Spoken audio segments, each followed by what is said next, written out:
Okay, today I'm going to show you how to winter sow the perennials.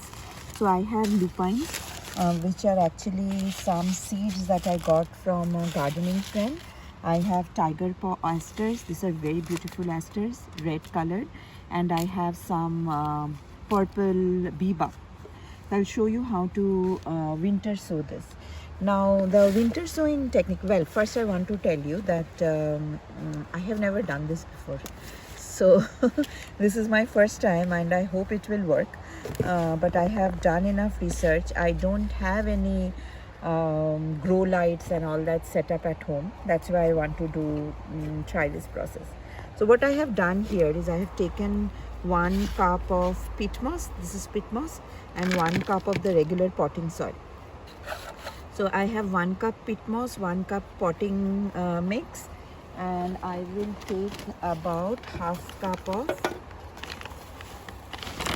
perlite. This is perlite. I'll take about, say, about half cup of perlite. So the perlite is going to make the soil very fluffy, and when the seeds germinate, the seedlings is going to, the roots are going to be easily able to go through the mix. That is why we add perlite. I'm going to give them a good mix. And what I do, I don't think you have to do this, but whenever I plant something, I pre-moisten the soil. Particularly when I sow some seeds, I pre-moisten the soil. The reason is, once you put in the seeds, I don't water it again, because there is the chance that the seed will move. So give it a good mix. Make sure that it is not soggy, but give it quite a lot of water, enough that it will hold form, but it will not drip. So my mix is ready. Again, this is 1 cup peat moss, 1 cup regular potting mix, and half cup of perlite. Now this is very, very nicely moist. See, it holds form, but there is no dripping moisture. Oh, there is. So I will add a little bit more of perlite. It's not dripping wet though, just a little soggy. So I think this is great. Now for winter sowing, the important thing is basically you're creating a mini greenhouse, a temporary greenhouse for your seeds. So what you can do, you can take milk jugs or any transparent jug. I took a soda bottle and I cut it in half, but I left this part joint.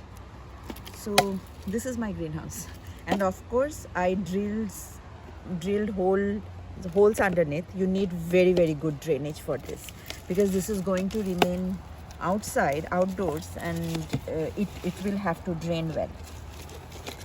So I'm going to fill this with the mix that I made.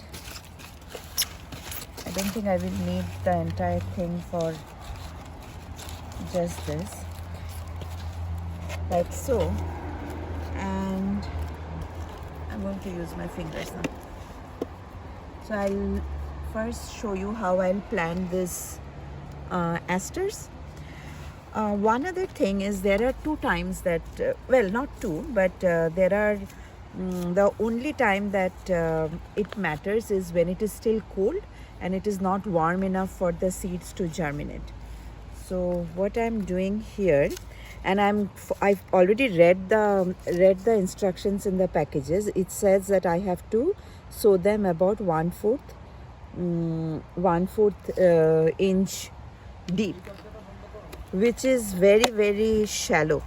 So all I'm going to do is, not too many, I'm going to take about a couple in each hole and just pat it down.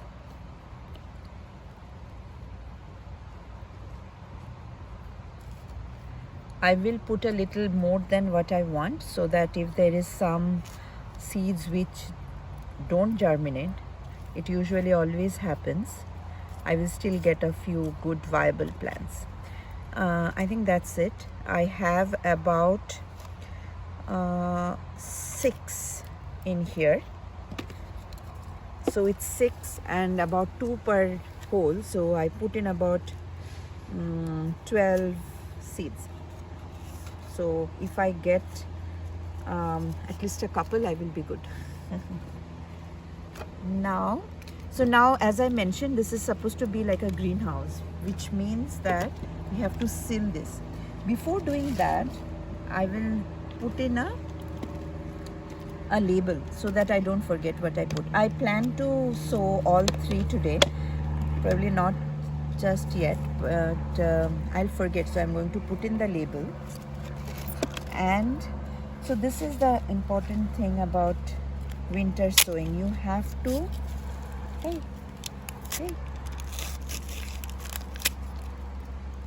you have to seal this really, really well.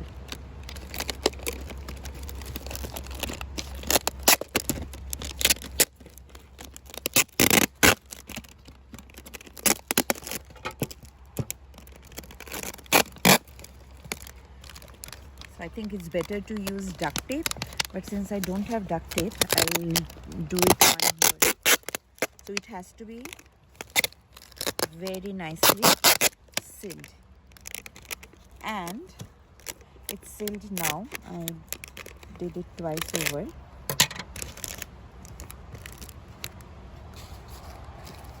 The other thing to remember is you don't need the lid at all. You have to remove the lid, and that's it.